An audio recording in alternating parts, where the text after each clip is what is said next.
મિત્રો ભવિષ્યની અંદર આવનારી તમામ પ્રકારની એક્ઝામો માટે મોસ્ટ આઈએમપી કહી શકાય એવી સિરીઝ જે છે એ મિત્રો આપણી ચાલુ હતી, જેની અંદર આજે આપણે મિત્રો છેલ્લા નંબરનો ભાગ એટલે કે 11 નંબરનો ભાગ જે છે મિત્રો આપણે લેવા જઈ રહ્યા છીએ। તો ભવિષ્યની અંદરથી કોઈ પણ પ્રકારની એક્ઝામ આપવાની હોય તો મિત્રો આ સિરીઝ અને અન્ય આપણે મૂકેલી તમામ પ્રકારની સિરીઝો જે છે એ ખાસ મિત્રો એટલા માટે જોજો કે એની અંદરથી તમામ પ્રકારની વેરાયટીઓ જે છે એ વીણીને આપણે મિત્રો મૂકવામાં આવેલી છે અને જે એકદમ નવા પ્રકારના વિદ્યાર્થીઓ છે કે જેને ગણિતની અંદર રીઝનિંગની અંદર ફૂલ કચાશ છે, તો આવા વિદ્યાર્થીઓને મારી નમ્ર વિનંતી છે કે આપણી જે એપ્લિકેશન છે એ ટોટલી ફ્રી છે અને એપ્લિકેશનની અંદરથી મિત્રો ટોપિક વાઇઝ જે છે એ ભાગ વાઇઝ સંપૂર્ણ જે છે એ ગોઠવણી કરેલી છે। તો એપ્લિકેશન જે છે એની લિંક મેં નીચે મૂકેલી છે, ત્યાંથી તમે એપ્લિકેશન સાથે હંમેશા માટે જોડાયેલા રહેજો। જે પણ ટોપિકની અંદર તમે કચાશ ધરાવતા હોય એ તમામ ટોપિકો જે છે એ ત્યાં સંપૂર્ણ રીતે આપેલા છે, તો તૈયારી કરવાની અંદર મિત્રો ખૂબ જ મજા આવશે। તો વધુ વાત નહીં કરીએ અને મૂળ મુદ્દા પર આવી જઈએ છીએ કે જોઈએ મિત્રો આજની અંતિમ સિરીઝ જે છે એનો પ્રથમ ઉદાહરણ જે છે એ કેવા પ્રકારનું છે। પ્રથમ ઉદાહરણ જે છે આપણે ઉંમર આધારિત પ્રશ્ન છે, ખૂબ સારો એવો પ્રશ્ન છે અને મિત્રો ફટાફટ પતી જાય છે 5 સેકન્ડની અંદર। એક દંપતીને 2 પુત્રો છે, તેના પુત્રના જન્મ વખતે બરોબર તેનો જે નાનો છોકરો છે એનો જ્યારે જન્મ થયો ત્યારે એમ કહે છે કે ઉંમરનો સરવાળો એ સમયે કેટલો હતો, તો કે 60 વર્ષનો હતો, એટલે હજુ તો બાળક જન્મો છે બરોબર। તો હાલ તેમની ઉંમરનો સરેરાશ આપ્યો છે, અત્યારે એમના બધાયનો સરેરાશ જો કરવા બેસીએ તો 20 વર્ષનો છે, તો એમ કહે છે કે 5 વર્ષ પછી નાના પુત્રની ઉંમર શું છે। તો એક તો વસ્તુ અહીંયા ક્લિયર વસ્તુ છે કે આટલું તો તમે સમજી ગયા છો, નો સમજાવો તો બરોબર ધ્યાન રાખજો કે અહીંયા કહે છે કે એક દંપતીની અંદર 2 વ્યક્તિઓ હોય બરોબર છે અને 2 બીજા પુત્રો છે, એટલે કુટુંબની અંદર જો વાત કરીએ તો આ કુટુંબના સભ્યો જે છે એ કેટલા કહી શકાય, તો આપણને ખ્યાલ આવી ગયો કે કુટુંબની અંદર 4 તો સભ્યો છે એની ગેરંટી છે બરોબર। અને 2 મુદ્દામાં આનો જવાબ છે। ચાલો મુદ્દા નંબર 1 ની અંદર આપણે વિચાર કરીએ કે જ્યારે જન્મ સમયે જો વાત કરીએ તો જન્મ સમયે સરવાળો જે છે એ જન્મ સમયે સરવાળો કેટલો હતો, તો કે ત્યારે મિત્રો 60 વર્ષનો હતો બરોબર। આ બધાને ભેગા કરો ત્યારે 60 જે છે થતું હોય। હવે આગળ આપણે વિચાર કરીએ તો હવે અત્યારે તમે વિચાર કરો કે હાલ સરવાળાની કદાચ વાત કરવી હોય તો હાલ સરવાળો તમને મળશે, તો કે તમને સરવાળો તો નથી આપ્યો પણ તમને એક સરસ મજાની હિન્ટ આપી છે જેનું નામ છે સરેરાશ બરોબર। સંખ્યા ગુણ્યા સરેરાશ કરો, 4 વ્યક્તિઓ છે અને એના ગુણ્યા એમની સરેરાશ કરો એટલે અત્યારે લોકોનો સરવાળો કેટલો હોય, 80 હોય। હવે વિચાર કરજો કે ભૂતકાળની અંદર સરવાળો એમનો કેટલો હતો, તો કે 60 હતો અને અત્યારે એમનો સરવાળો કેટલો છે, તો કે 80 છે। આમાં વધારો કેટલો થયો, તો કે 20 વર્ષ જેટલો વધારો થાય છે। હવે આ વિચાર કરો કે આ 20 વર્ષની અંદર કોણ વધ્યું, તો કે 4 વ્યક્તિઓ વધ્યા। જે બાળક જન્મેલું હતું એ પણ હવે હાલની અંદર કેવું થયું, તો કે મોટું થયું છે બરાબર। એટલે 4 વ્યક્તિઓ જે છે એ આની અંદર વધે છે। આવું કહી શકાય કે દરેકમાં વધારો કેટલો થયો બરાબર, દરેક જે છે દરેકની અંદર વધારો કેટલો થયો, તો આપણને ખ્યાલ છે કે બધા ભેગા જે છે એ 20 જેટલા વધ્યા હોય તો વ્યક્તિઓ તો 4 હતા, તો દરેક વ્યક્તિ 5 વર્ષ જેવડો મોટો થયો છે। તો વિચાર કરજો જે બાળક 0 વર્ષનો હતો એ બરોબર ધ્યાન જો અત્યારે માનો કે કેવડો હશે, તો કે અત્યારે 5 વર્ષ જેટલો વધેલો હશે, કેમ કે બધા ભેગા થઈ અને 20 વર્ષ જેટલો વધારો કરેલો છે। ઓકે ચાલો હવે અત્યારે બાળકની ઉંમર આપણને મળી ગઈ છે। આ જે વસ્તુ તમને દર્શાવે છે એ હાલ દર્શાવે છે। 5 વર્ષ પછી કીધું છે નાનો પુત્ર બરાબર, તો આપણે આવું એક નાનું સ્ટેપ માંડી દઈશું કે ભાઈ 5 વર્ષ પછી ઉંમર જે છે એ આ બાળકની કેટલી થાય, તો કે 5 તો હતી પણ બીજા 5 વર્ષ પછી કેટલી થશે, 10 જેટલી ઉંમર થશે। તો નાનકડો એવો છે પ્રશ્ન, પછી મગજ જે છે આપણે દોડાવવાનો છે બરાબર। ચાલો જોઈએ આગળનું ઉદાહરણ। જોઈએ તો નળ અને ટાંકીની અંદરથી એક સરસ પેટર્ન છે કે એક નળ દ્વારા ટાંકી ભરાતા એને 4 કલાકનો સમય લાગે છે, પરંતુ એ ટાંકીના તળિયે શું છે, તો કે એક લીકેજ છે કે જ્યાંથી પાણી જે છે એ ટપકી અને નીકળી જાય છે। તો લીકેજ હોવાના કારણે સ્વાભાવિક વસ્તુ છે કે ટાંકીને હવે ભરાતા કેટલો વાર લાગે, તો કે 4.5 કલાક લાગે છે, અડધી કલાક વધારાની લાગી। શા માટે, તો કે પાણી નીચેથી પણ નીકળવાનું ચાલુ છે અને ઉપરથી ભરવાનું ચાલુ છે માટે બરાબર। તો લીકેજના કારણે સંપૂર્ણ ટાંકી કેટલા સમયમાં ખાલી થશે, આખી ટાંકી ભરેલી હોય તો આખી ટાંકી જે છે એ ખાલી લીકેજ દ્વારા કેટલા સમયની અંદર ખાલી થાય, આવો સરસ પ્રશ્ન છે। તો મિત્રો આ પ્રશ્ન મૂકવા પાછળનું એક જ લોજિક છે કે ઘણા બધા વિદ્યાર્થીઓને જોઈ શકો છો કે અહીંયા 4 કલાક આપેલા છે ને અહીંયા 4.5 કલાક આપેલા છે। જો અહીંયા 6 કલાક કે 8 કલાક આવો અંક હોત તો બધાને તકલીફ ન પડત। તો અહીંયા કોઈ પણ પ્રકારની મૂંઝવણ જરાય લેતા નહીં। જો માનો કે આ એ નળ છે તો એને કેટલા કલાક લાગે છે, તો બરોબર ધ્યાન રાખજો 4 કલાક લાગે છે, પણ એ સાથે બી એટલે કોણ, લીકેજ બરાબર, અથવા તો આમ લખી નાખો ચાલો એ વત્તા લીકેજ, જો આપણે સ્પષ્ટ રીતે લખી જ નાખીએ। જો એ નળ સાથે લીકેજ કામ કરતો હોય તો મિત્રો એને 4.5 કલાકનો સમય જે છે લાગે છે। અત્યારે દાખલો ગણવામાં ખૂબ તકલીફો પડે, પણ એના માટે જોજો નાનકડી એવી બુદ્ધિ વાપરીએ ને તો કેવી મજા આવે છે, ખાલી ચેક કરજો. આ 4 નથી પણ આ એના બમણા છે. કેટલા? 8 છે. બરોબર. આ 4.5 નથી પણ 4.5 ના બમણા 9 છે. હવે વિચાર કરો, આ અંક ગમે છે કે આ ગમે છે? તો ફટાક દઈને આપણને ખ્યાલ આવશે કે આનો 72 લસા જે છે આપણે નાનકડો એવો લઈ લઈએ તો 8 9 ને કેટલા થશે? 72 ને 9 8 કેટલા થશે? 72 થશે. હવે અહીંથી એક તારણ મળશે કે એ નળ એકલો જ જો કામ કરતો હોય, એને કોઈ ડિસ્ટર્બ ન કરતું હોય તો એ 9 જેટલા કામ કરી નાખે છે. પરંતુ એ સાથે જો બી ને જોઈન્ટ કરવામાં આવે તો કામમાં ઘટાડો થાય છે, કેમ કે આ ભાઈ પાણી જે છે એને ખાલી કરે છે. તો આના પરથી એક તારણ મળ્યું કે જે આ લીકેજ છે એ લીકેજની ભૂમિકા કેટલી છે? તો કે એકડા જેટલી. બરાબર, કેમ કે 9 છે અને અહીંયા 8 છે, તો એકડા જેટલો રોલ જે છે એ લીકેજ ભજવી રહ્યું છે. હવે વિચાર કરો કે આ બધું કામ આ લીકેજ એકને સોંપી દેવું છે કે ચાલ બધું કામ 72 છે, આખી ટાંકી ભરેલી છે, તું ખાલી કર. બરાબર, તો કેટલો સમય લાગે? તો મિત્રો અહીં એક ખાસ ધ્યાન રાખજો, નહીંતર મોટી ભૂલ પડવાની શક્યતા છે. ચાલો ટોટલ કાર્ય કેટલા કરવા છે? તો કે 72. અને કરનારની કેપેસિટી કેટલી છે? તો કે એકડા જેટલી કેપેસિટી છે. તો મિત્રો તમારા મગજને પ્રશ્ન પૂછો તો શું વાસ્તવમાં 72 કામ કરવાના હતા? તો કે ના, તમારા જે ઓરિજિનલ અંક હતા એના બમણા કરવાના લીધે એનું ટોટલ કામ છે એ પણ બમણું થઈ ગયું છે. ખરેખર 36 જ કામ કરવાના હતા. મતલબ કે અહીંયા એક વસ્તુ ખાસ નહીં ભૂલતા કે આના 2 ટુકડા જે છે આપણે કરવા પડે, 2 ભાગ, કેમ કે અહીંયા અડધું જ કામ જે છે એ કરવાનું છે. આખું બમણું જે કામ આપેલું છે એના કરતા અડધું. બસ આટલી જ અહીંયા ભૂલ થવાની શક્યતા હતી કે આ અંકમાંથી જો આ અંક બમણા કરીને લાવેલા હોય તો છેલ્લે તમારે જતા પાછા અડધા કરી નાખવાના, નહીં તો ડબલ કામ માટેનું આ બધી વાતો જે છે મળતી હોય છે. તો અહીંયા ટોટલ આપણને કેટલું મળશે? 36 જે છે એ આપણને મળશે. 36 કલાકનો સમય. ઓપ્શન બી જે છે એ ખરેખર સાચું કહી શકાય છે. બરાબર, ચાલો જોઈએ આગળનું ઉદાહરણ. મિત્રો અપૂર્ણાંકમાંથી ખૂબ સારી એવી પેટર્ન છે. ઘણી બધી જગ્યાએ તમે આવી પેટર્નો જોઈ છે. આની અંદર ઘણી બધી વેરાયટીઓ આવે છે, પણ જો તમે રેગ્યુલર વિડીયો જોતા હોય તો તમામ પ્રકારની વેરાયટીઓ મેં ઘણી બધી સિરીઝોની અંદર ક્યાંક ને ક્યાંક એનો સમાવેશ જે છે કરી નાખેલો છે. તો કહે છે કે ભાઈ નીચે જે અપૂર્ણાંકો આપેલા છે 4, એ અપૂર્ણાંકોની અંદરથી સૌથી નાનામાં નાનો અને મિત્રો સૌથી મોટામાં મોટો આ 2 અપૂર્ણાંક વચ્ચેનો તફાવત કેટલો છે? 2 અપૂર્ણાંકની બાદબાકી કેટલી છે? આવો પ્રશ્ન આપણે છે. પહેલામાં પહેલું આપણી ઉપર કયું નિશાન મૂકેલું છે કે સૌથી નાનો કોણ ને સૌથી મોટો કોણ કેમ નક્કી કરવો? તો જરાક અહીંયા નજર કરજો કે આ બંને જે સંખ્યાઓ તમને દેખાય છે એના વચ્ચેનો તમને તફાવત કેટલો જોવા મળે છે? તો કે એકડા જેટલો જોવા મળે છે. આપણને ખ્યાલ છે. બરાબર, તો આવી રીતે સોલ્વ કરવા માટેની એક આ પણ પદ્ધતિ છે કે આ બંને વચ્ચેનો તફાવત છે એ કેટલો છે? તો કે એકડા જેટલો છે. આ બંને વચ્ચેનો તફાવત છે એ કેટલો છે? તો કે એકડા જેટલો છે. એવી રીતે આ બંને વચ્ચેનો તફાવત પણ તમને એકડા જેટલો જોવા મળી રહ્યો છે. તો એક આવી પણ પેટર્ન ચાલી રહી છે કે ઘણી વખત પરીક્ષામાં આપણને આવા અપૂર્ણાંકો મૂકેલા હોય અને જો એમના તફાવત કદાચ બધામાં સમાન જ મળતા હોય તો આવી કન્ડિશનની અંદર જવાબનો નિર્ણય કેમ અપાય? તો બરોબર ધ્યાન રાખજો. આવી કન્ડિશનમાં અંશ જે છે આ અંશ મિત્રો એમનો રાજા ગણાય છે. આ અંશ છે એ મેઇન તત્વ ગણાય છે. બરોબર, જેનો અંશ જે છે એટલે કે આપણે આવું કહી શકીએ કે જો અંશ જે છે એ નાનો હોય તો સંખ્યા કેવી કહેવાય? તો કે તો એ નાની સંખ્યા કહેવાય. બરોબર, અને અંશ જે છે એ માનો કે મોટો હોય તો એ સંખ્યાને મોટી કહેવાય. બીજું આમાં કઈ રામાયણ કઈ વિચારવાનું લાંબુ આવતું નથી. વાત થઈ ગઈ પૂરી. કોના માટે? તો કે સમાન તફાવત હોય આ કન્ડિશનની અંદરથી. બરોબર, તો આને ચડતા ક્રમમાં જરૂર નથી પણ મારે તમને ખાલી બતાવવું છે. તો જો આને ચડતા ક્રમમાં કરવું હોય તો સૌથી નાનામાં નાનું બગડાવાળું, ઉપર જે બગડો જે છે એ સૌથી નાનું, બગડા પછી તગડાવાળું એના કરતા સહેજ મોટું થશે, તગડા પછી ચોગડાવાળું એના કરતા સહેજ મોટું અને છેલ્લે પાંચડાવાળું સૌથી મોટું.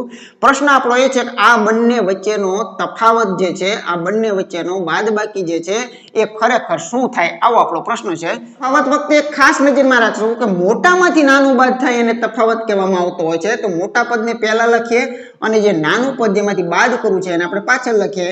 તો અહીંયા કેટલા થશે? 15 ઓછા 12 અને 6 તેરી કેટલા થયા? 18 થયા.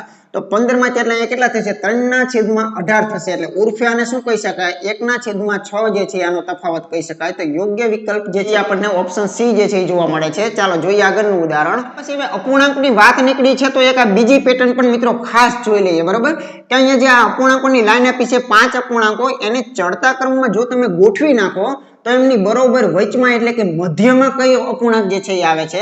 તો અહીંયા પણ એ જ કન્ડિશન છે, એ જ આપણું નિશાન છે કે પહેલા તો તમને નાનું મોટું જે છે એ કેવી રીતે નક્કી કરવું. તો અહીંયા ખાસ વિચારો કે અહીંયા તફાવત કેટલો છે? તો કે એકડાનો, અહીંયા તો કે એકડાનો, અહીંયા તો કે એકડાનો, અહીંયા તો કે બગડાનો. જો હવે બકરી ડબ્બામાં પૂરાઈ ગઈ. બરોબર, અહીંયા તફાવતો બધે બદલાવા માંડ્યા.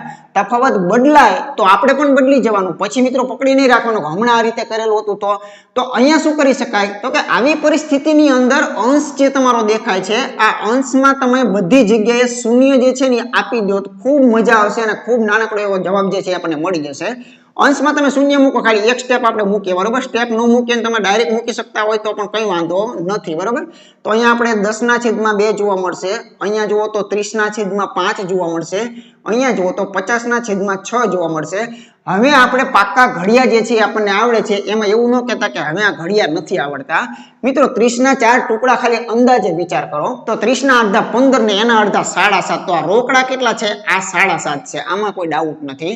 6 ને 18 થતા બરોબર તેના જો થોડોક વધે છે બગડો અને મીંડું એટલે પાછું 6 ને 18, આ રોકડા 6.6 છે. એવી રીતે આ રોકડા કેટલા છે? રોકડા 5 બતાવે છે, આ રોકડા 6 પૂરેપૂરા બતાવે છે, પાછળ કઈ વધતું નથી. અને અહીંયા તમે જોઈ શકો છો કે 8 6 ને 48 એટલે આઠડા ઉપર સમથિંગ કંઈક વધે છે પણ કોઈ હરીફ અહીંયા માનો કે છે નહીં, તો આપણે એનો અંદાજે આઠડો જે છે એ માની લો, પાછળ કંઈક છે એ નક્કી થઈ ગયું બરોબર. હવે આને ચડતા ક્રમમાં કરવું એટલે કેટલું સરળ થઈ ગયું. સાદી સંખ્યાઓ તમને આપેલી છે તો સૌથી નાનામાં નાની સંખ્યા પાંચડો કહેવાય, એટલે પાંચડા વાળો અપૂર્ણાંક કયો છે તો કે 1/2 જે છે એ સૌથી નાનો છે બરોબર છે. ત્યાર પછી સેજ મોટો જે છે એ છેલ્લેથી આગળનો એટલે સેજ મોટો જે છે એને 3/5 આ મિત્રો બીજા નંબરે ગોઠવી શકાય. એના પછી જો આ 6 ઉપર થોડોક મોટો છે એટલે ખરેખર 2/3 છે એના કરતા પણ મોટો દર્શાવે છે. 7.5 એ એના કરતા પણ મોટો એટલે કે 3/4 ને સૌથી મોટો આઠડા વાળો એટલે કે 5/6. આ એનો સાચો ચડતો ક્રમ જે છે એ થઈ ગયો. હવે આપણો પ્રશ્ન સોલ્વ થઈ ગયો કે આમાં મધ્યમાં કોણ છે? આ તો મેં અહીંયા તમને સમજાવવા માટે લખ્યું, બાકી ફક્ત એટલું જ તમારે વિચારવાનું હતું કે આમાંથી જે વચમાં છે એના અપૂર્ણાંકનું નામ આપી દો એટલે સીધો કયો છે વચ્ચે તો કે 2/3 જે છે એ મધ્યમાં આવે છે. આમાંથી ઘણા પ્રશ્ન બને, હમણાં બનાવ્યો તો એ પણ બને કે પહેલા છેલ્લેની બાદબાકી કેટલી છે, સૌથી નાનો સૌથી મોટાનો તફાવત કેટલો છે, એનો સરવાળો કેટલો છે, આવી રીતે ઘણા બધા પ્રશ્નો બનતા હોય છે. તો અપૂર્ણાંકોના ચડતા ક્રમ કરવા કે ઉતરતા ક્રમ કરવા એ મિત્રો ખાસ મગજની અંદર આપણે રાખવાનું છે. ચાલો જોઈએ આગળનું ઉદાહરણ. પછી જોઈએ તો બીજગણિતમાંથી સાદુરૂપના શોખીનો કે અહીંયા એક પ્રકારનું ઝુમખું આપેલું છે, આ ઝુમખાની કિંમત જે છે એ ખરેખર કેટલી થતી છે? તો ત્યારે આવું જ્યારે સ્વરૂપ જોવા મળે ત્યારે એટલું તો નક્કી છે કે બીજગણિતનો ઉપયોગ છે, બાકી આનો ઘન કરવો, આને ઘનને આવા ગુણાકાર કરવા, આના વર્ગો કરવા, આવી રીતે સાદુરૂપ ન આપવાનો હોય. આ સ્વરૂપ જુઓ તો ખ્યાલ આવી જશે. તો કોના જેવું છે તો કે ઘનનું બરોબર. યાદ કરો તમે કે x નો ઘન પછી વત્તા y નો ઘન હોય તો આને કાયદેસર રીતે શું કહેવાય તો કે બંનેના ઘનમૂળ જે છે એ કાઢી લો. તો આ બંનેના ઘનમૂળ આપણે કાઢી લીધા. પછી શું આવે તો કે પહેલા પદનો વર્ગ આવે, પછી વિરુદ્ધ નિશાની અને બેયનો ગુણાકાર હોવો જોઈએ અને છેલ્લા પદનો વર્ગ હંમેશા વત્તા હોવો જોઈએ. આને કહેવાય ઘનનું વિસ્તરણ કહેવાય. તો આ વસ્તુનો ઉપયોગ 100% અહીંયા થાય છે, કોઈ સાદુરૂપો આપવાની જરૂરિયાત નથી હોતી બરોબર. એટલે હું તમને એક વખત અહીંયા ઘનનું વિસ્તરણ બતાવું તો જો અહીંયા બંનેના ઘનમૂળ લેશો ને તો 5.6 વત્તા તમને કેટલા જોવા મળે 4.4 એટલે આ બેના ઘનમૂળ આવી ગયા. હવે અહીંયા ધ્યાન રાખશો આનો વર્ગ કરીએ પણ વર્ગ આપણે ઉકેલવાનો નહીં, ખાલી આ રીતે આમ બતાવી દેવાનો છે. આનો વર્ગ આ થાય, પછી ઓછા આ બેનો ગુણાકાર જે છે આપણે દર્શાવવાનો છે તો 5.6 અને ગુણ્યા તમારે કેટલા દર્શાવવાના 4.4 અને છેલ્લા પદની અંદર હંમેશા વત્તા 4.4 છે એનો આપણે વર્ગ દર્શાવીએ. તો જો ઉપર આપણે આવી રીતે ઘનનું વિસ્તરણ જે છે એ આ ફરમા મુજબ આપણે આમ લખી દીધું. આ તમને બતાવવા માટે છે. નીચેનામાં કાંઈ કરવું નથી, 5.6 જે છે એનો વર્ગ કરીએ માઇનસ. હવે એક વસ્તુ ખાસ વિચાર કરવાનો આવ્યો છે, એને થોડીક રમત જે છે ને મિત્રો રમેલા છે. અહીંયા તમે જોઈ શકો છો કે અહીંયા રકમમાં જે તમને વસ્તુ આપેલી છે એ 2.8 અને 8.8 છે. જ્યારે આના વિસ્તરણની અંદર કાયદેસર ખોલવા જાઓ તો તમને 5.6 અને 4.4 જોવા મળે છે. તો આ બે વસ્તુ એક જ છે કે જો આ 2.8 ના જો બમણા કરો તો 56 થાય અને 88 ના અડધા કરો તો 44 થાય. એટલે હું તમને સાદું ઉદાહરણ આપું, સમજાય નહીં તો કે જો બરોબર વિચાર કરો, આ 2 ગુણ્યા 8 જે છે એનો જવાબ કેટલો આવે તો કે એનો જવાબ 16 આવે, આપણે જાણીએ છીએ. પણ આના બદલે હું આના બમણા કરી દઉં તો કેટલા થાય 4 થાય, અને આના અડધા કરી દઉં તો કેટલા થાય 4 થાય, પણ એનો જવાબ કેટલો આવે 16 આવે. મતલબ એનો એવો કહેવા માંગુ છું કે જો તમે આ બેઠે બેઠું લખી નાખો પછી એવું વિચારો નહીં કે જો આ બે સમાન તો નથી અને ઉડે નહીં તો મિત્રો તમે ડખે ચડી જાઓ. એટલે છેલ્લે કહેવા એટલું જ માંગુ છું કે આ પદ જે છે એને જ આ મધ્યમ પદ જે છે એ કહી શકાય છે. બેયનો મતલબ એક જ છે. એટલે બેઠે બેઠું આમ લખવું હોય ઉપરથી જોઈને તો કઈ વાંધો નથી, વાત તો બે એક જ છે બરાબર. બેયના ગુણાકારના જવાબ જે છે એક જ પ્રકારના આપણને જોવા મળતા હોય છે બરાબર. ચાલો હવે જોઈ શકો છો કે બેઠે બેઠું આખું સમાન પદ જે છે એ ઉડી જાય છે. તો અંતિમ છેલ્લે બચે છે કેટલું આપણા હાથમાં તો કે 5.6 ની અંદર 4.4 નો ઉમેરો તમે કરી નાખો તો 5 ને 4 9 અને આ 1 થઈને 10 તો રોકડા કેટલા મળે છે? સરસ મજાના 10 જે છે આનો યોગ્ય અને વ્યાજબી જવાબ આપણે કહી શકીએ છીએ બરાબર. ચાલો જોઈએ આગળનું ઉદાહરણ. પણ સરસ મજાની પેટર્ન છે કે અહીંયા તમે જોઈ શકો છો કે રોમન લિપિમાં લખેલો એક અંક તમને સરસ મજાનો આપેલો છે અને અંકનું નામ શું છે? તો કે અંકનું નામ XXV જે છે એ આપેલું છે. તો આ રોમન ભાષા સરસ મજાનો આખો ટોપિક બહુ સારી રીતે આપણે ભણાવી અને મિત્રો મૂકી દીધો છે. એનો એક જ વિડીયો છે. એક વિડીયો જોઈ લો એટલે જિંદગીભર તમને 1 થી 1000 ના રોમન અંકો જે છે એ લખતા આવડી જશે, વાંચતા આવડી જશે, બધું આવડી જશે. તો અહીંયા કહે છે કે આ જે સંખ્યા છે ને એને મિત્રો દ્વિઅંકીમાં લખવાનું છે. જો ડાયરેક્ટ એને ન કીધું કે આ ફલાણી સંખ્યાને દ્વિઅંકીમાં લખો, એને રોમન અંકનો પણ ઉપયોગ કરી લીધો છે. તો પહેલા તો આ સંખ્યાને તો ઓળખો, આ છે શું? તો x જે છે એને આપણે શું કહીએ છીએ? તો કે 10 કહીએ છીએ. બીજા x ને શું કહીએ છીએ? તો કે બીજા 10 કહીએ છીએ. અને v એટલે કેટલા? તો કે v એટલે 5 કહીએ છીએ. તો આ સંખ્યા કઈ? તો કે આ સંખ્યા તો 25 છે. આમાં તો કઈ વાતમાં હતું નહીં બરોબર. તો 25 જે છે એને દ્વિઅંકી ભાષામાં લખવાનું છે. દ્વિઅંકી ભાષા એટલે શું? તો દ્વિઅંકી ભાષા એટલે દ્વિ એટલે બગડો થાય, એને પરાયણે 2 વડે ભાગો એને દ્વિઅંકી ભાષા કહેવાય બરોબર. ભાગી શકાય તોય ભલે, ન ભાગી શકાય તોય ભલે, એને બગડાથી શરૂઆત કરો એટલે તમને દ્વિઅંકી ભાષા જે છે એ મળતી હોય છે. અને 2 વડે જ આપણે ભાગીએ બરોબર, ધ્યાન રાખજો. તો જોઈ શકો છો કે 12 દુને 24 સુધી ભાગ ચાલે છે. એટલે અહીંયા વધે છે કેટલા? તો કે એકડો જે છે આપણે જોવા મળી રહ્યો છે. તો લખી નાખો એકડાનો એકડો બરોબર. ચાલો આને પાછું 2 વડે પરાણે ભાગી નાખશું. જો કે પ્રેમથી ભાગી શકો. 6 દુને 12. તો અહીંયા વધે કેટલા? તો કે વધે કાંઈ નહીં, 0 વધે છે. ચાલો ફરીથી આપણે 2 વડે ટ્રાય કરીએ છીએ. તો અહીંયા પણ પ્રેમથી ભાગી શકો છો. તો અહીંયા કેટલા આવશે? 0 આવે છે. અહીંયા 2 વડે પરાણે ભાગવાના છે. તો જોઈ શકો છો કે 1 2 2 થાય પણ વધે કેટલા? તો કે વધે જે છે મિત્રો 1 વધે છે. અને જ્યારે એકડો આવી જાય ત્યારે એ એકડાને સામે સીધો બેઠે બેઠો ખેંચી લેવાનો. હવે દ્વિઅંકી ભાષાની અંદર એક જ મગજમાં રાખવાનું બરોબર. ધ્યાન રાખજો કે નીચેથી ઉપર તરફ લખી નાખો એટલે તમે જવાબની અંદર સાચા છો. તો ચાલો પાછળથી અહીંયા લખશું તો અહીં જોઈ શકો છો કે 1 1 પછી 00 આવશે, પાછું 1 આવશે. આવા પ્રકારનો જવાબ જે છે એ 25 ને દ્વિઅંકીમાં લખ્યા જેવું કહી શકાય છે. તો પહેલું ઓપ્શન જે છે એ ખરેખર સાચું છે. ખૂબ મજાના ટોપિક હોય છે પણ એના મૂળ રહસ્યો અને કોન્સેપ્ટ એક વખત મગજની અંદર આવી જવા જોઈએ બરાબર. ચાલો જોઈએ આગળનું ઉદાહરણ. ત્યાર પછી જોઈએ તો રીઝનિંગ નો પ્રશ્ન છે. આ સિરીઝમાં આપણે રીઝનિંગ નો ઓછો સમાવેશ કર્યો છે. એ ફક્ત એટલા માટે કે આ બધી વસ્તુઓ તો મિત્રો ઘણી બધી જગ્યાએ આપણે મૂકી દીધી છે બરોબર. ખાસ કરીને તમે ગૌણ સેવાની સિરીઝ જોઈ લો ને એટલે એને કહી શકાય કે ઓલ ઇન વન સિરીઝ કહી શકાય કે એની અંદર મિત્રો કોઈ એવી પેટર્ન નથી કે જે ભૂતકાળની અંદર પૂછાઈ ગયેલી હોય બાકી હોય બરોબર. સાથે આપણા રીઝનિંગના ટોપિકોની અંદર આ બધી વાતો આવી ગઈ છે. એટલે એકને એક વસ્તુ ચેનલમાં એટલા માટે નથી રાખવાનો કે ખોટો ખીચડો કરી અને પછી ભવિષ્યમાં જે વિદ્યાર્થી આવવાનો છે એને ગોતવામાં મૂંઝવણ ન થાય એના માટે મારું આ લક્ષ્યાંક છે. ચાલો ઘડિયાળમાં 6 અને 50 વાગ્યે બંને કાંટા વચ્ચે કેટલાનો ખૂણો બને? તો આમાં ખૂણા માટે ખાવા પીવા ફક્ત એક જ મિત્રો પેટર્ન ચાલી રહી છે જેનું નામ છે 30 ને h વડે એટલે કે કલાક વડે ગુણી નાખો અને એમાંથી 11/2 મિનિટ જે છે એને બાદ કરી દો એટલે આપોઆપ તમારો સરસ મજાનો જવાબ મળે. ચાલો આપણે કિંમત મૂકીએ. કલાક એટલે કેટલી? તો કે છગડાને કલાક કહેવાય. ઓછા 11/2 મિનિટ એટલે કેટલી? તો 50 થી મિનિટમાં આવે. તો અહીંયા 50 કરી નાખીએ. તો અહીંયા કેટલા જોવા મળે છે? 36 18 180 માંથી બરોબર ધ્યાન રાખજો આમ કરી નાખો. અહીંયા 25 લઈ લો. 25 11 કેટલા થાય? તો કે 250 અને એક બીજા 25 એટલે 275 જે છે આપણને જોવા મળે છે. તો આની બેની બાદબાકી કરીએ એટલે સરસ મજાના આપણને 95 જે છે એ જોવા મળે છે. નિશાની અહીંયા અવગણવાની છે બરોબર. આની અંદર નિશાની જે છે એ આપણે ગણવાની હોતી નથી. એટલે 95 નો જે ખૂણો છે કેમ કે ખૂણો તો હંમેશા ધન જ હોય, ખૂણો ક્યારે ઋણ આવતો નથી.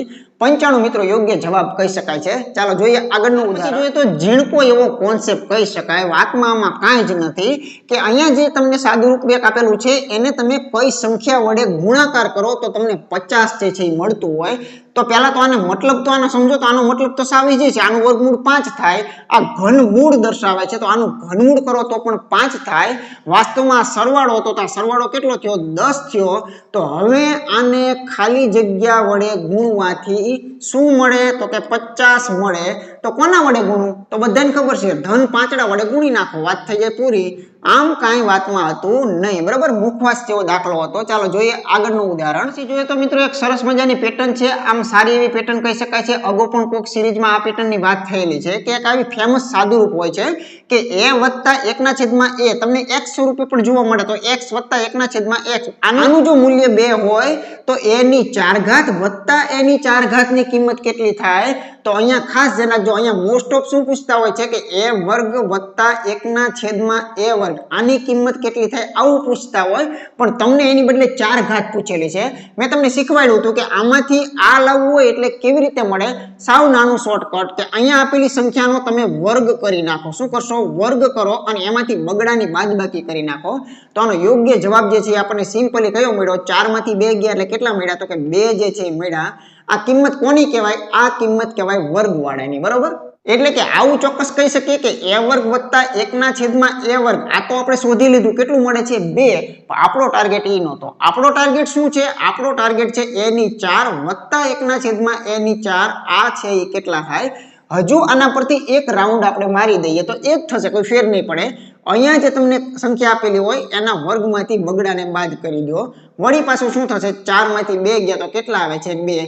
તો જે 4 ઘાત જે છે એનું મૂલ્ય પણ તમારું કાયદેસર રીતે કેટલું કહી શકાય? 2 જે છે એ કહી શકાય છે. અને મૂળ રીત બતાવું એ બને આપણને પૂર્ણવર્ગ બહુપદી જે છે એ મિત્રો આવડે. બરાબર, મૂળ રીત જે છે ને આપણે એટલા માટે સમજીએ કે આપણું બીજગણિત જે છે એ મજબૂત બને. તો અહીંયા ઓરિજિનલ વસ્તુનું મૂલ્ય તમને 2 આપ્યું છે, તો તમારે 4 ઘાત વાળી વસ્તુનું મૂલ્ય તમારે જોઈ છે. તમે જાણો છો કે કાઉન્સ ઉપર વર્ગ હોય એને ખોલતા આપણે શીખી ગયા છીએ અથવા તો આપણને ફાવે છે. તો બંનેમાં કાઉન્સ ઉપર બંને બાજુ વર્ગ આપી દો. બરાબર, બંને સાઈડમાં વર્ગ કરી દો તો આનો વર્ગ આ થયો.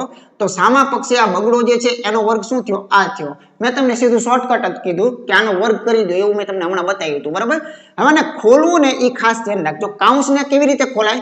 પહેલા પદનો વર્ગ એટલે a વર્ગ થયો, વત્તાના વત્તા 2 ગુણ્યા પહેલું બીજું કરો એટલે a ઉડી જશે, ફક્ત બગડો જે છે એ બચે છે. અને છેલ્લા પદનો વર્ગ કરો તો 1 ના છેદમાં a નો વર્ગ થાય છે. તો સામા પક્ષે કેટલું થાય? તો કે 4 થાય. જોઈ શકો છો આ બગડાને અહીંયા બાદબાકીમાં લઈ જાઓ તો અહીંયા જોવા મળે a નો વર્ગ વત્તા 1 ના છેદમાં a નો વર્ગ બરાબર કેટલા આવ્યા? 2 આવ્યા. આ વાત મેં હમણાં તમને બતાવેલી છે. પણ તમારો ટાર્ગેટ વર્ગ નથી તો હવે શું કરાય? હજુ એક રાઉન્ડ મારો ને એટલે 2 ઘાતું જે છે એ શું બનશે? 4 ઘાતુંમાં રૂપાંતર થશે. બરાબર, તો આમાં બંને બાજુએ હજુ એકવાર વર્ગ જે છે આપણે કરીએ. તો આ મિત્રો એની મૂળ પેટર્ન છે, જેથી કરીને આપણને પૂર્ણવર્ગ બહુપદી જે છે એનો જરાક આઈડિયા આવે. બરાબર, ચાલો પહેલા પદનો વર્ગ કરશો એટલે તમને શું જોવા મળશે? તો કે મને એની 4 ઘાત જોવા મળશે. પછી વત્તાના વત્તા કરીએ, 2 ગુણ્યા પહેલું અને બીજું બેનો ગુણાકાર કરો એટલે a વર્ગ ઉડી જાય છે, ફક્ત શું વધે છે? બગડો. વત્તા 1 ના છેદમાં a ની 4 ઘાત. બરાબર, કેમ કે આ જે 2 ઘાત છે એ શું બને? 4 ઘાત. તો આનું મૂલ્ય સામા પક્ષે કેટલું થાય? તો કે 4 થાય. 2 નો વર્ગ 4 થાય. બગડાની બાદબાકીમાં જવા દો તો a ની 4 ઘાત વત્તા 1 ના છેદમાં a ની 4 ઘાત આના મૂલ્યને શું કહેવાય? 2 કહેવાય.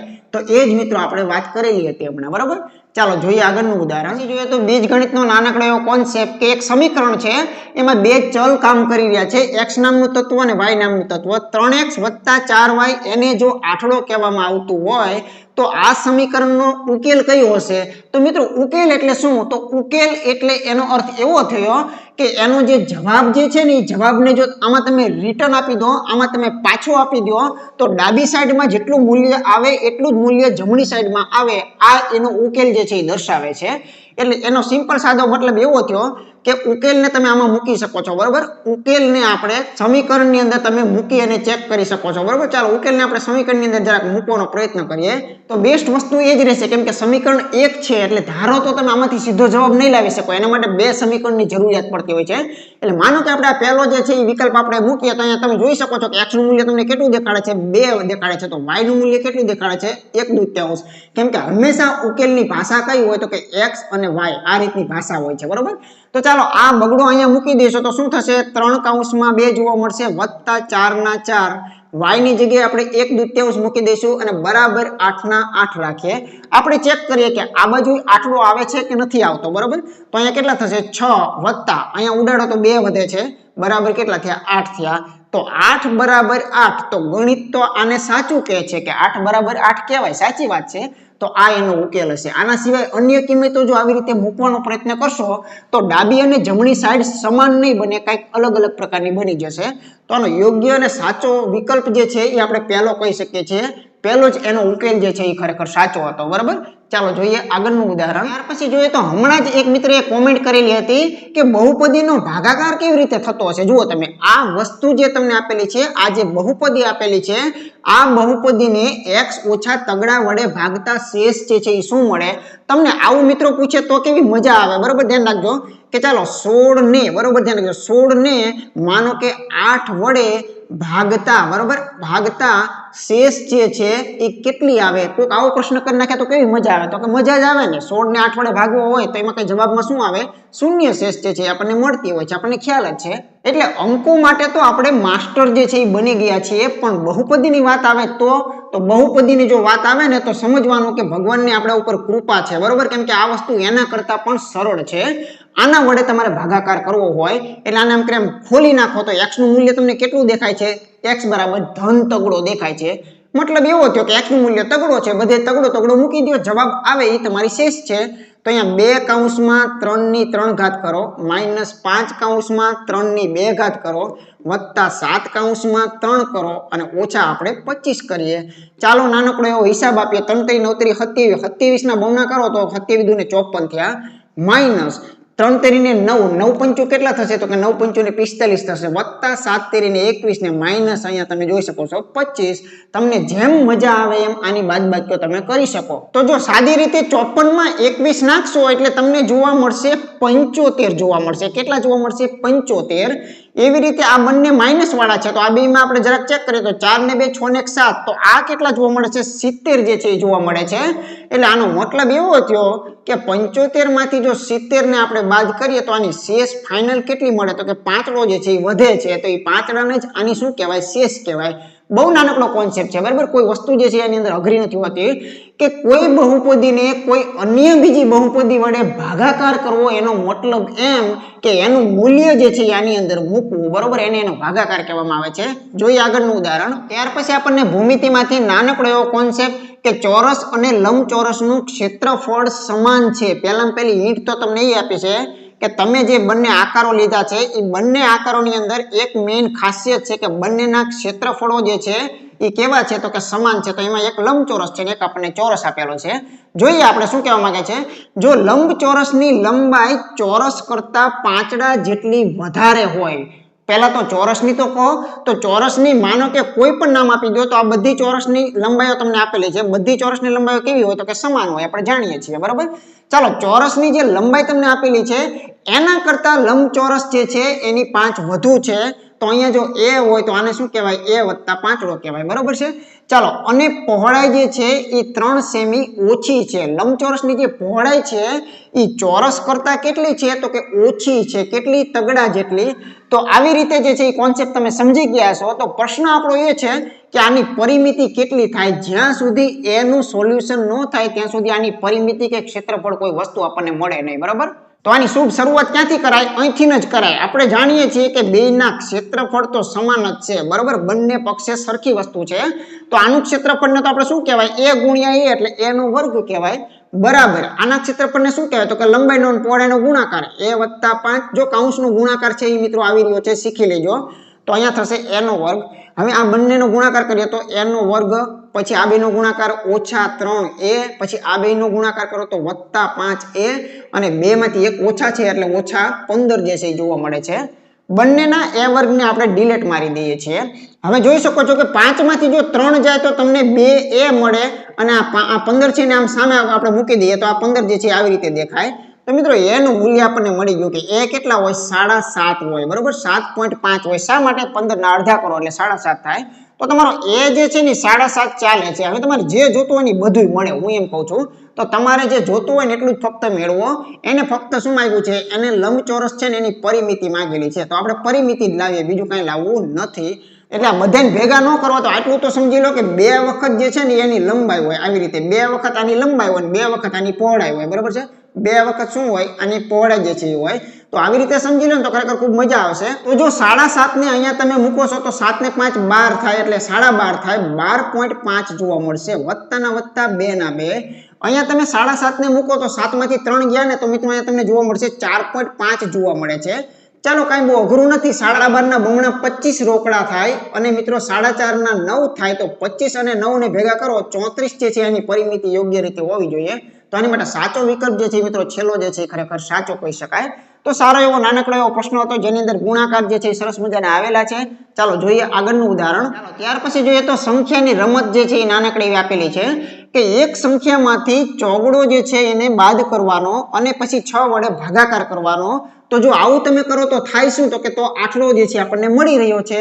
જો તે રકમમાંથી બગડાને જો બાદ કરો અને જો પાંચડા વડે તમે ભાગો તો નીચેના પૈકી કઈ સંખ્યા જે છે એનો જવાબ આવતો હશે. કાં તો તમે વિકલ્પ પર આ પ્રયત્ન ટ્રાય કરી નાખો, અથવા વિકલ્પ નથી કરો તો હું તમને એમ કહું છું, ચાલો માનો કે મૂળ સંખ્યા જે છે ને કોઈ પણ છે, દાખલા તરીકે કનું, મનુ કે એક્સ ગમે, માનો કે આ મૂળ સંખ્યા તમારી છે, આની ઉપર જે બોલે છે એ કરવા માંડો તો શું કહે છે, એક સંખ્યા એટલે કે x માંથી ચોગડો કાઢી નાખો. ચાલો x માંથી ચોગડાને કાઢી નાખો અને આને છગડા વડે તમે ભાગી નાખો તો સામા પક્ષે જવાબમાં તમને આટલો જે છે એ મળી રહ્યો છે. ધોરણ 6 અને 7 ની અંદર આવા નાના નાના સમીકરણો બનાવવાના આવતા હોય છે, બરોબર. તો મિત્રો અહીંથી એક વસ્તુ સ્પષ્ટ અને ક્લિયર થઈ ગઈ કે આને સહેજ સાદું રૂપ આપશો ને તો જો 8 છક ને 48 થયા, બરોબર. કેટલા થયા? 8 છક ને સામા પક્ષે 48 થયા. તો આ x નું મૂલ્ય જે છે એ કેટલું છે? 52 છે, કેમ કે આ ચોગડો ધન સામે જશે તો x બરાબર 52 મળે છે. હવે સંખ્યા તો તમારી મળી ગઈ, કે સંખ્યા કઈ હતી, તો કે એ તો 52 હતી. તો 52 પર હવે શું કરવાનું કહે છે? તે રકમ એટલે કે 52, બરોબર. 52 જે તમને આપેલા છે, આ 52 માંથી તમે એમ કે છે કે હવે બગડાને બાદ કરો અને જો તમે પાંચડા વડે ભાગાકાર કરી નાખો તો અહીંયા શું થશે? તો 50 ભાગ્યા 5 થશે. તો આપણને ખ્યાલ છે કે 10 પંચુને 50, તો 10 જે છે એ ખરેખર હવે આવવા જોઈએ, બરોબર. તો એને બે પ્રકારની પ્રોસેસ અહીંયા લગાડેલી હતી, જેના દ્વારા આપણને નાનકડા એવા બીજગણિત અને સમીકરણો જે છે એનું મિત્રો આપણને નોલેજ જે છે આવી રીતે આવતું હોય છે. ચાલો જોઈએ આગળનું ઉદાહરણ. ત્યાર પછી મિત્રો પ્યોર ઘી સાચું સોનું કહી શકાય કે સમય સંખ્યાના સરવાળા વિશે કયો ગુણધર્મ આમાંથી નથી.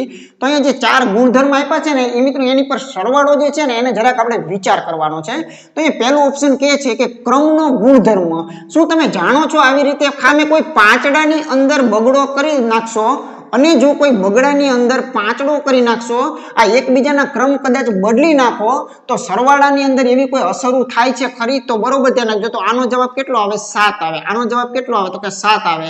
એટલા માટે ગુણધર્મ જે છે એની અંદર સરવાળાની અંદર ક્રમનો ગુણધર્મ એટલા માટે રહેલો છે કે જીવનની અંદર તમારે 99 ની અંદર એકડો નાખો ને તોય ચાલશે અને એકડાની અંદર 99 નાખશો તોય ચાલશે. તો સરવાળા માટે આ નિયમ તો ખરેખર છે જ તે, બરોબર નથી એવું આપણે ન કહી શકીએ. જૂથનો નિયમ એટલે જૂથ એટલે જોડીઓ. દાખલા તરીકે ઉદાહરણ આપું, માનો કે કોઈ 3 વસ્તુઓ છે કે 2 + 5 + 3, બરોબર ધ્યાન રાખજો. આ તમે જોડી જે છે ને આની અંદર શું છે? 5 અને 3 નું જૂથ બનાવ્યું છે, બગડો બહાર છે. આની બદલે કદાચ હું પહેલા 2 નું જૂથ બનાવું તો શું થાય? તો બરોબર જુઓ કે 2 + 5 આને જૂથમાં રાખો અને તગડાને મિત્રો પાછળ જવા દો. આનાથી જવાબમાં કોઈ ફેરફાર થાય ખરો? તો કે ન થાય. શા માટે? તો અહીંયા જાણો છો કે આ 2 + 8 છે, આ શું છે? તો 5 ને 2 7 + 3 છે, તો આ 10 છે, આ 10 છે. કોઈ જવાબની અંદર કોઈ ફેરફાર થતો નથી. તો આપણને જૂથના નિયમે ખરેખર શું શીખવાડ્યું કે તમે સરવાળાની પ્રોસેસ થતી હોય ત્યારે કોઈ પણ જૂથમાં સરવાળો કરશો તો એમાં કોઈ જવાબો ક્યારેય બદલાતા હોતા નથી, બરોબર. તો આ નિયમ પણ સરવાળા માટે તો બનેલો છે જ તે. તટસ્થ સંખ્યાનું અસ્તિત્વ. તટસ્થ સંખ્યા એટલે આપણે જાણીએ છીએ કે સરવાળા અને ગુણાકારમાં બેમાં કામ કરી રહી છે. તટસ્થ સંખ્યાની જો આપણે જરાક ચર્ચા કરીએ તો દાખલા તરીકે કોઈ પાંચડાની અંદર શૂન્ય નાખી દેશો તો આનો જવાબ શું આવે? તો કે આનો જવાબ મૂળ સંખ્યા. ક્યારેય જવાબ જે છે એ બદલાતો નથી, મૂળ સંખ્યા જ આવે છે. આવી રીતે કોઈ પણ સંખ્યા હોય, આઠડાની અંદર કદાચ શૂન્ય નાખવાથી જવાબ શું આવે? તો કે 8 જ આવે. તો તટસ્થ સંખ્યાનું અસ્તિત્વ જે છે એ સરવાળાની અંદર તમે જોઈ શકો છો કે સરવાળાની અંદર શૂન્ય જે છે જેને આપણે તટસ્થ સંખ્યા કહીએ છીએ એનું અસ્તિત્વ ચોક્કસપણે રહેલું છે, બરાબર. એને આપણે બોલતા જોઈએ છીએ કે સરવાળાની અંદર તમે શૂન્ય ગમે એટલી વખત નાખશો તો જવાબમાં કોઈ ફેરફાર નહીં થાય. તો એનું અસ્તિત્વ તો છે જ તે સરવાળાના નિયમની અંદર. છેલ્લે વિચારીએ કે વ્યસ્ત સંખ્યાનું અસ્તિત્વ. જો મિત્રો આવા પ્રકારની કોઈ સરવાળાના નિયમોની અંદર કોઈ જગ્યાએ વાત કરવામાં આવેલી નથી, કોઈ વ્યસ્તને લગતી બાબતો જે છે એની કોઈ ચર્ચાઓ જે છે કરવામાં નથી આવેલી. હા, ગુણાકારમાં ખરું કે વ્યસ્ત તમે લીધો હોય તો વ્યસ્તનો ગુણાકાર જે છે મૂળ સંખ્યા અને વ્યસ્તનો ગુણાકાર હંમેશા એકડો થાય. મૂળ સંખ્યા તમારો કોઈ પણ હોય, રાજા રાણી રામ બરાબર કોઈ પણ હોય, આ મૂળ સંખ્યા છે તો આની સાથે આનું વ્યસ્ત જે છે આના વ્યસ્તને જો તમે ગુણો તો હંમેશા જવાબ શું આવે? હંમેશા એકડો આવે, બરાબર. માનો કે એક આ પાંચડો છે અને આનું વ્યસ્ત શું છે? આનું વ્યસ્ત છે 1/5. આનો ગુણાકાર કરો એટલે હંમેશા શું આવે? 1 આવે. એટલે વ્યસ્ત સંખ્યાનું અસ્તિત્વ જે છે એ સરવાળામાં નથી આપણે પણ ગુણાકારની અંદર એનું અસ્તિત્વ છે. તો આમાં સરવાળા વિશેનો ગુણધર્મ કોને લાગુ નથી પડતો? તો ઓપ્શન છેલ્લું જે છે એની માટે સાચું છે. આ બાને આપણને આ ત્રણ જે છે નોલેજ જાણવા મળ્યા, બરોબર. મેઇન આનો બેનિફિટ આ હોય છે. ઓકે, ચાલો જોઈએ મિત્રો આગળનું ઉદાહરણ. અહીં મિત્રો નાનકડા એવા ઘાત અને ઘાતાંકના સરસ નિયમો છે. તમે જુઓ, મટીરિયલ સરખું જ છે, પાંચડો, બગડો અને તગડો. પાંચડો, બગડો અને તગડો, તો આ બેને શું કહેવાય? સમાન કહેવાય. એકબીજું નાનું મોટું કહેવાય, નાનું હોય અને સમાન હોય એવું બને. તો આ કન્ડિશનની અંદરથી આ ચારમાંથી કયો સંકેત વ્યાજબી છે એ ખાસ મિત્રો જોવાનો છે. તો જો હંમેશા યાદ રાખજો, કાઉન્સ ઉપર કોઈ પણ ઘાત આપેલી હોય એ હંમેશા અંદરની ઘાત સાથે ગુણાકાર થાય. એટલે આનો સ્પષ્ટ અને ક્લિયર જવાબ જે છે ને 3 દૂને કેટલા આવે? તો કે 3 દૂને 6 આવે. આની મિત્રો ગેરંટી છે. આને ઉકેલવું આપણે નથી, હજુ આપણે ચિહ્નને વચમાં કઈ મૂકવું નથી. અહીંયા ખાસ ધ્યાન રાખવાનું છે કે આ સાદુરૂપ જ્યારે આપવામાં આવે છે ત્યારે હંમેશા ઉપરથી જે છે એ પેલી ઘાત જે છે એ ઉકેલવાની પ્રોસેસ થતી હોય છે. ગુણાકાર ન થાય, ગુણાકાર આમાં થાય, બરોબર. ઉપરથી તમે વિચાર કરો તો ફક્ત ઉપરનું પદ જે છે એ શું દર્શાવે છે? 2 ની 3 ઘાત દર્શાવે છે, જે વાસ્તવમાં શું છે? 2 દુ 4 દુ ને 8 છે, આવું મિત્રો કહી શકાય, બરોબર. તો જો આટલે 2 ની 3 ઘાતને ઉકેલો તો ગણિતમાં 2 ની 3 ઘાતને કહેવાય શું? તો કે 2 ની 3 ઘાતને ગણિતમાં આઠડો જે છે એ કહેવામાં આવતો હોય છે. હવે ખબર પડી ગઈ કે આ ભાઈ પાસે 6 ચોકલેટ છે, આ ભાઈ પાસે 8 ચોકલેટ છે. વસ્તુ તો બે સમાન છે, બરોબર. એક પાસે 6 છે, એક પાસે 8 છે. તો આ વસ્તુ મોટી છે, આ વસ્તુ નાની છે. નાની વસ્તુ હંમેશા શું થશે? કોણી ખાશે. આને કોણી કહેવાય. એ નાની હોય ખાય અને મોટો જે છે એ કોણીને મારતો હોય છે, બરોબર. તો આ બંને પદની વચ્ચે યોગ્ય ચિહ્ન જો મૂકવું હોય તો આપણે જે ઓપ્શનની અંદર પ્રથમ જ ચિહ્ન જે છે તમે જોઈ શકો છો, બરોબર. આવી રીતે આ પદ જો કદાચ મોટું આવ્યું હોત, આ પદ કદાચ નાનું આવ્યું હોત તો આપણે આ બે નંબર જે છે એને પસંદ કરત. i5 ની 6 ઘાત, i5 ની 6 ઘાત, તો આપણે આને પસંદ કરત, બરોબર. આ વસ્તુ નહીં આવે. આમ કે આ બંને સંખ્યાઓ ફિક્સ જ છે તો પછી એના બે જવાબો જે છે એ શક્ય નથી, બરોબર. ચાલો જોઈએ આગળનું ઉદાહરણ. પછી જોઈએ તો આમ તો ચતુષ્કોણના પ્રકારો કહી શકાય. આપણે સરસ મજાનું ભૂમિતિની અંદર બધા જ ટાઈપના આકારો જે છે ને ભણાવ્યા છે અને એ તમામની અંદરથી આપણે એના લક્ષણો જેટલા પણ હતા, એના ગુણધર્મો હતા, એ બધાની બાબતોની ચર્ચા કરેલી છે. તો નીચેના પૈકી કોના વિકર્ણના માપ સમાન જે છે એ જોવા મળતા હોય છે? ચાલો ચેક કરીએ ને એ બાને થોડુંક સમજી પણ લઈએ. સમલંબ ચતુષ્કોણ એટલે આપણે કહી શકીએ કે જેને ટેક્સી આકારનો ચતુષ્કોણ કહેવામાં આવતો હોય છે. હવે આના વિકર્ણો જે છે એના માપ એમ કે છે કે સમાન હોય ખરા? તો કે ભાઈ તમે કેવો દોરો છો એના પર આધાર છે. આ તો મેં બહુ સારો દોરો છે, પણ આની બદલે હું કદાચ થોડોક જે છે અલગ પ્રકારનો કંઈક દોરવાનો પ્રયત્ન કરું અને આમ નજીકમાં આમ અડાડી દઉં તો તમે જાણો છો કે એક ટૂંકો થશે ને એક મિત્રો લાંબો વિકર્ણ થશે. તો વિકર્ણને તો આપણે ઓળખીએ છીએ. આ બંને વિકર્ણો જે છે મિત્રો કેવા જોવા મળે છે? અલગ અલગ રીતના જે છે આપણને જોવા મળતા હોય છે. ત્યાર પછી કહે છે કે એટલે આમાં તો મિત્રો વિકર્ણ સમાન હોય એની ગેરંટી નથી. પછી તમે બહુ સારો દોર્યો હોય તો એકાદામાં હોય, તો એકાદાના લીધે બધામાં નિયમ જે છે એ મિત્રો લાગુ ન પડી શકાય. સમાંતર બાજુ ચતુષ્કોણની મિત્રો વાત છે. સમાંતર બાજુ તો મિત્રો ઘણા બધા જે છે હોઈ શકે છે, પણ એની અંદર ફક્ત ગેરંટી છે કે નહીં જરાક આપણે જોઈએ. દાખલા તરીકે આ સમાંતર જ છે. ચાલો, જે રીતે આમ બે રેખાખંડ દોર્યા છે એવી જ રીતે આમ જે છે બે દોર્યા છે, તો આ એકબીજા સમાંતર છે એની ગેરંટી છે. હવે વિકર્ણ જુઓ તમે, અહીંયા સ્પષ્ટ ખ્યાલ આવશે કે આ ટૂંકો વિકર્ણ થયો, આ એની કરતા ક્યાંય લાંબો વિકર્ણ જે છે તમને જોવા મળી રહ્યો છે. તો આના વિકર્ણો જે છે એ સરખા જ હોય એની કોઈ ગેરંટી નથી. તો આની અંદર પણ વિકર્ણો જે છે એ સમાન હોય એવું આપણે કહી શકીએ નહીં, બરાબર. પછી એની બધી સિચ્યુએશનમાં સમાન જે છે એ થવું પડે તો ચાલે, એકાદામાં થતું હોય એવું ન ચાલે. ચાલો લંબચોરસની વાત કરીએ. તો લંબચોરસની અંદર એક ચોક્કસ અને એક નિયમિત આકૃતિ છે. તમે જાણો છો કે એની અંદરથી એક પણ બાજુ જે છે જેને આપણે કહીએ ને કે આમ ઠળાઈ નહીં જાય, બરાબર. કોઈ બાજુ છે જે વળી નહીં જાય. તો આનો આટલો વિકર્ણ જે છે એ જ વિકર્ણ આ થશે. પછી તમે કોઈ પણ પ્રકારનો લંબચોરસ દોરશો તો એના બંને વિકર્ણો જે છે એના માપ જે છે ને એક્ઝેક્ટ કેવા જોવા મળશે? સમાન જે છે એ જોવા મળશે. તો આપણે લંબચોરસમાં મિત્રો સાચું જે છે એ પાડીએ. સમબાજુ ચતુષ્કોણ, સમબાજુ પરફેક્ટ કીધું છે. તો જો સમબાજુ કીધું હોય ને તો એની ચારે ચાર બાજુઓ જે છે ને, આ ચારે બાજુઓ તો સરખી છે જ. તો આ ચારે ચાર બાજુઓ 5-5 ની છે એની ગેરંટી છે. પણ હવે આની અંદરથી વિચાર કરો કે આ ભાગ જે છે દબાઈ ગયો છે એટલે આ ટૂંકો વિકર્ણ થશે. આ ભાગ જે છે લાંબો થયો છે, આ લાંબો વિકર્ણ થશે. તો સમબાજુની અંદર પણ વિકર્ણો જે છે એ સરખા જ હોય એની આપણે ગેરંટી લઈ શકતા નથી, બરાબર છે. તો આવી રીતે ઓલ ઇન વન લંબચોરસ એક જ આઈટમ એવી છે કે તમારે દુનિયામાં સુરેન્દ્રનગરમાં દોરવું હોય તો ભલે કે સુરતમાં દોરવું હોય તો ભલે, કોઈ પણ લંબચોરસ જે છે એના વિકર્ણોના માપ જે છે એ કેવા હોય? હંમેશા સમાન હોય છે. ચાલો જોઈએ આગળનું ઉદાહરણ. પછી જોઈએ તો ભૂમિતિમાંથી એક બહુભુજની વાત છે કે એક નિયમિત જે છે, નિયમિત એટલે કે એની બધી બાજુઓ જે છે વ્યવસ્થિત જ ચાલતી હોય, બરાબર. એક નિયમિત પંચકોણના બધા જ ખૂણાઓનો સરવાળો જે છે એ કેટલા કાટખૂણાઓ દર્શાવે છે. આનો અડધો પ્રશ્ન અગાઉ સિરીઝમાં આવી ગયો છે કે પંચકોણના બધા જ ખૂણાઓનો સરવાળો કેટલો થાય, એટલે અહીંયા અંતકોણો અંદરના ખૂણાઓ જે છે એનો સરવાળો કેટલો થાય, તો એનો સરવાળો જે છે એ મેં તમને શોર્ટકટ નાનકડું એવું બતાવેલું છે. સરસ મજાનું શોર્ટકટ છે કે નાનકડું એવું કે જે તમારા ખૂણાઓ આપેલા છે, ખૂણાની સંખ્યામાંથી બગડો કાઢી નાખો અને એને 180 વડે તમે ગુણી નાખો. આ ઘટના તમને બતાવેલી છે. ખૂણા કેટલા છે અથવા તો બાજુ કેટલી છે, તો કે 5 છે, તો 5 માંથી 2 કાઢી નાખો અને 180 વડે તમે ગુણી નાખો તો 18 × 3 = 540 જે છે એ આનો શું કહેવાય, સરવાળો કહેવાય. બરોબર ધ્યાન રાખજો.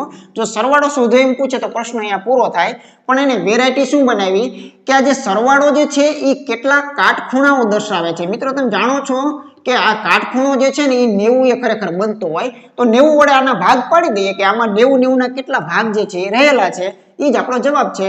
તો શૂન્યને જરા કેન્સલ કરી નાખો તો 9 × 6 = 54 એટલે અહીંયા તમારા 6 ભાગ દર્શાવે છે. તો જે 540 છે એની અંદરથી મિત્રો 90 કેટલી વખત છે, તો કે 6 વખત જે છે 90 કહી શકાય છે. ચાલો જોઈએ આગળનું ઉદાહરણ. પછી જોઈએ તો બહુપદીની અંદરથી નાનકડો પ્રશ્ન, 4x² + 16x ને વત્તા ખાલી જગ્યા આ બહુપદી પૂર્ણ વર્ગ બને. બરોબર ધ્યાન રાખજો. પૂર્ણ વર્ગ બને એના માટે એનું છેલ્લું પદ જે છે ને ખરેખર શું હોવું જોઈએ. આની માટે શું જરૂરી છે, પહેલા પૂર્ણ વર્ગ શું થાય એનો મતલબ આપણે જાણતા હોવો જોઈએ. બરોબર, પૂર્ણ વર્ગ એટલે પહેલું પદ અને છેલ્લા પદનું વર્ગમૂળના બમણા કરો અને જો મધ્યમ પદ મળતું હોય તો એ બહુપદી પૂર્ણ વર્ગ બહુપદી છે, એની મિત્રો ગેરંટી છે. આપણે અહીંયા અવળી ગંગા ચલાવીએ. બરોબર છે. ચાલો આનું વર્ગમૂળ જે છે એ કેટલું આવશે, તો કે આનું વર્ગમૂળ એક તો જાણે બગડો આવશે, એક જાણે x આવશે. આ મિત્રો એનું વર્ગમૂળ જે છે નીકળી ગયું. બરોબર. પછી ગુણ્યાના ગુણ્યા છેલ્લા પદનું વર્ગમૂળ, છેલ્લું પદ છે જ નહીં, શું લાવે. બરોબર, તો છેલ્લું પદ બાકી રાખો. ચાલો હવે આના બમણા મેં કીધા ને કે આના શું કરવાના હોય, બમણા કરવાના હોય. મિત્રો વિચાર કરી લીજો, જરાક તમારા મગજને પ્રશ્ન પૂછજો કે તમારી પાસે 4x હાજર છે અને બાજુમાં કંઈક ખાલી છે. તમારે અહીંયા જોવાનું છે કે મારે 16x લાવવાના છે. ચોગડો તો તમારી પાસે છે, તો અહીંયા શું હોવું જોઈએ, ચોગડો જ હોવો જોઈએ. અહીંયા બીજું કાંઈ જ ન હોય, 4 જ હોય, 4 જ હોય. અહીંયા જો 4 હોય તો એના મૂળ જગ્યા પર આપણે શું મૂકેલા હોવા જોઈએ, 16 મૂકેલા હોવા જોઈએ, તો એનું વર્ગમૂળ 4 નીકળેલું હોય. તો આ સાચી બહુપદી, આ તો આપણે લખવાની માંગેલી નથી, પણ છતાં આમ લખી શકાય કે 4x² વત્તા 16x અને વત્તા મિત્રો 16. એમાં છેલ્લું પદ જે છે એ શું છે, તો કે છેલ્લું પદ જે છે એ 16 જે છે એ ખરેખર હોવું જોઈએ. આવી રીતે હોય તો અહીંથી 4 આવે, અહીંથી 2 આવે એટલે 8 થયા, 8 ના બમણા 16 થયા, એટલે 16 વચમાં આવી ગયા. બરાબર છે. ચાલો જોઈએ આગળનું ઉદાહરણ. આજનો છેલ્લો અને અંતિમ દાખલો જે છે એ પણ જરાક જોઈ લઈએ કે 400 હેક્ટર જમીનમાંથી એને 40 હેક્ટરની અંદર એને ઘઉંનો પાક જે છે ને એ વાવેલો છે.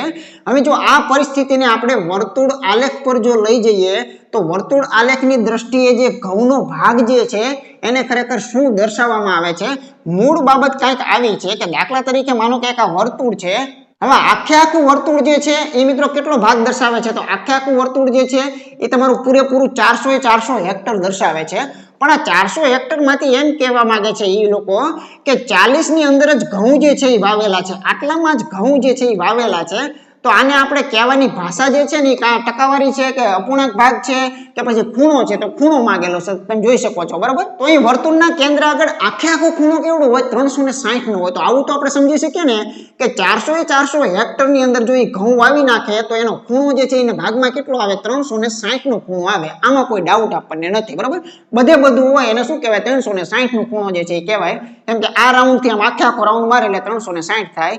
એને જરૂરિયાત કેટલી છે, ફક્ત 40 હેક્ટરની. તો 40 હેક્ટર માટે કેવડો ખૂણો રચાતો છે, બહુ નાનો અને સિમ્પલ પ્રશ્ન છે. આમાંથી આ કેમ આવે છે એમ કરો તોય ચાલે, આમાંથી આ કેમ આવે છે એમ કરો તોય ચાલે. આ સરળ પડશે. જુઓ તમે અહીંયા શું થાય છે, ફક્ત 10 વડે મિત્રો ભાગાકાર જે છે એ થઈ રહ્યો છે, એટલે આ શૂન્ય ઉડતા 40 આવે છે. તો અહીંયા પણ ફક્ત 10 જે છે એના વડે તમે ભાગાકારની પ્રોસેસ કરો તો 360 તમારા હતા એમાંથી 10 વડે ભાગી નાખો. 36 નો ખૂણો જે છે મિત્રો યોગ્ય, એટલે કે ઓપ્શન છેલ્લું જે છે એ ખરેખર સાચું કહી શકાય છે. તો મિત્રો આ સાથે આપણે આ 11 સિરીઝનો જે મામલો હતો એ મિત્રો આપણે અહીંયા પૂર્ણ કરીએ છીએ. ગણિતનો તો મિત્રો ક્યાંય અંત નથી, પરંતુ એના માટે જ મેં કહું છું કે મેં પૂરેપૂરો અભ્યાસ એટલા માટે મિત્રો કરી અને પછી સિરીઝો બનાવેલી છે કે કોઈ પણ પ્રકારની પેટર્નો જે છે એ મિત્રો ચેનલમાંથી ક્યાંય બાકી ન રહી જાય, એને મિત્રો ખાસ નજરની અંદર લઈ અને એક સિરીઝો જે છે એ બનાવવામાં આવેલી છે. તો તમારે જે પરીક્ષા માટે જે જરૂરી છે, પછી પરીક્ષાનું નામ નથી પાડતો, બરાબર. પછી ફોરેસ્ટ હોય તો ભલે, તલાટી હોય તો ભલે, બિન સચિવાલય, junior clerk, junior clerk, constable હોય, પીએસઆઈ હોય, પીજીવીસીએલ, આવી કોઈ પણ પ્રકારની તમારી વર્ગ 3 અને વર્ગ 2 ની એક્ઝામ માટે તો પૂરેપૂરી 100% ની ગેરંટી જે છે એ આપણે કોર્સની આપીએ છીએ. તો તમે કોઈ પણ પ્રકારની એક્ઝામ આપવાના હોય અને 10 થી ઉપરના માર્કનું જો એમાં ગણિત પૂછવાનું હોય તો 100% મિત્રો બેઠે બેઠું જે છે આની અંદરથી પેટર્નો જે છે તમને જોવા મળશે. પણ ક્યારે? તો કે કાં તો તમે કોર્સ કરેલો હશે તો, અને કાં તો તમે સિરીઝ બધી જોઈ લીધી હશે તો બધી સિરીઝની અંદરથી ટોટલ પ્રકારની વાતો આવી ગઈ, પછી એક પણ વાત જે છે એ ક્યાંય છૂટી જતી નથી, બરાબર. સિરીઝનો મતલબ એવો છે કે રિવિઝન કરવું, બરાબર. અને બધા જ પ્રકારની વેરાયટી વાળું કલેક્શન છે કે જેની અંદર ભૂમિતિ પણ આવી જતું હોય, રીઝનિંગ પણ આવી જતું હોય, ગણિત પણ આવી જતું હોય, એનું નામ આપણે સિરીઝ રાખેલું છે. તો આવી સિરીઝો અત્યાર સુધીની અંદર કોઈ પણ લેબલ સાથે મૂકેલી હોય, સિરીઝ ઉપર કોઈ પણ પ્રકારનું ટાઇટલ હોય તો એ ટાઇટલને સાઈડ પર છોડી અને એની અંદરની ટોટલ સિરીઝો કરી નાખશો એટલે તમારી અંદરથી ગણિતની સારામાં સારી ગણાતી પેટર્નો જે છે એની અંદરથી તમે પસાર જે છે એ 100% થઈ જવાના છો. તો આટલું મારું સજેશન છે એ મિત્રો હંમેશા મગજની અંદર રાખજો. જે મારા જૂના મિત્રો જે છે એને ગળે ઘૂંટડો ઉતરી ગયો છે, એ અમે પૂછતા બંધ થઈ ગયા છે હું આની તૈયારી કરું છું મારે શું કરવું જોઈએ. એને ખબર પડી ગઈ છે કે પરીક્ષા તમારે કોઈ પણ પ્રકારની આપવાની હોય પણ વ્યવસ્થિત રીતે એકવાર કોર્સ કરેલો હશે તો પરીક્ષા માટે મિત્રો એ વસ્તુ જે છે એ ચોક્કસ સફળતા જે છે તમને આપવાની છે. તો મિત્રો મારી છેલ્લે એટલી જ સલાહ છે કે ખૂબ જ મહેનત કરો અને ટોટલ કોર્સ જે છે એ વ્યવસ્થિત રીતે કરી નાખો. અને જો તમે ટોટલ કોર્સ કરેલો છે તો મિત્રો આપણે ગેરંટી જે છે એ મિત્રો છાતી ઠોકીને ત્યારે આપી શકશું કે જ્યારે તમે ટોટલ કોર્સ જે છે મિત્રો કરેલો હશે. તો એટલા માટે મિત્રો મગજની અંદર જે પણ કોઈ માર્ગદર્શન મેં જ્યારે પણ આપેલા છે બને ત્યાં સુધી હું સમય જે છે એ ઓછો લઉં છું. તમે જોવો છો કે કોઈ પણ વિડીયોની શરૂઆત થાય અને અંત થાય એની વચમાં કોઈ પણ પ્રકારનું જે છે આપણે વધારાનો કોઈ સમય જે છે બગાડતા નથી. કેમ કે મિત્રો સમયની કિંમત શું હોય છે એ તો જે વિદ્યાર્થી જે છે એને ઓછો મળેલો હોય એ મિત્રો જાણતો હોય છે, બરાબર. તો મિત્રો આ તકે જે પણ વિદ્યાર્થીએ આખી કન્ટિન્યુ 11 સિરીઝના ભાગ જોયેલા છે એને મિત્રો આપણે ધન્યવાદને પાત્ર ગણીએ છીએ કે ખરેખર એની ધીરજ જે છે એને દાદ દેવી પડે, એની શીખવાની જે જિજ્ઞાસા જે છે, એની શીખવાની જે ભાવના જે છે એને મિત્રો આપણે સલામ કરીએ છીએ. અને જો મિત્રો આવી સતત તમારી મહેનત હશે તો તમને મિત્રો એક્ઝામની અંદર કોઈ જે છે મિત્રો રોકી શકવાનો નથી, સફળતાને મિત્રો કોઈ જે છે એ ઠુકરાવી શકવાના નથી. મળીએ મિત્રો ફરીથી ક્યારેક નવી સિરીઝ અથવા તો નવા પ્રકારનો કોઈ કોન્સેપ્ટ લઈને મિત્રો આપણે ભવિષ્યની અંદર પાછા મળવાના છીએ. પણ જ્યાં સુધી મળીએ ત્યાં સુધી મિત્રો આપણે જે કોર્સ ઓલરેડી મૂકેલો છે એને મિત્રો ખાસ જે છે રિવિઝન કરતા રહેજો. અને તમારા મિત્રો જે છે એમને મિત્રો ખાસ આ ચેનલ જે છે એટલા માટે તમે શેર કરજો કે કદાચ એનું ગણિત કાચું હોય અને જો મિત્રો એને આ ચેનલ જે છે ઝપટે ચડી ગઈ તો મિત્રો 100% એને પણ મિત્રો ગણિત જે છે સરળ અને મિત્રો ગમવા લાગવાનું છે. તો મળીએ ફરીથી, ત્યાં સુધી એપ્લિકેશન છે અને ટેલિગ્રામ છે એની સાથે મિત્રો હંમેશા જોડાયેલા રહેજો. બધાની લિંક જે છે મિત્રો નીચે મૂકેલી છે. ઘણા બધા વિદ્યાર્થીઓ એમ કહે છે કે તમારી ટેલિગ્રામનું નામ શું છે, ફલાણું શું છે, ઢીકડું શું છે, ને બધું દરેક વિડીયોની નીચે કોમેન્ટ હોય છે, કોમેન્ટની અંદર A to Z લિંક મૂકેલી છે. બધા જ સોલ્યુશન છે, બધા જ પ્રશ્નોના જવાબો ત્યાં પડેલા છે. તો મિત્રો અમારી ટેલિગ્રામ સાથે જોડાયેલા રહેજો. આપણી એપ્લિકેશન છે એનો મિત્રો હંમેશા ઉપયોગ કરતા રહેજો. મળીએ ફરીથી.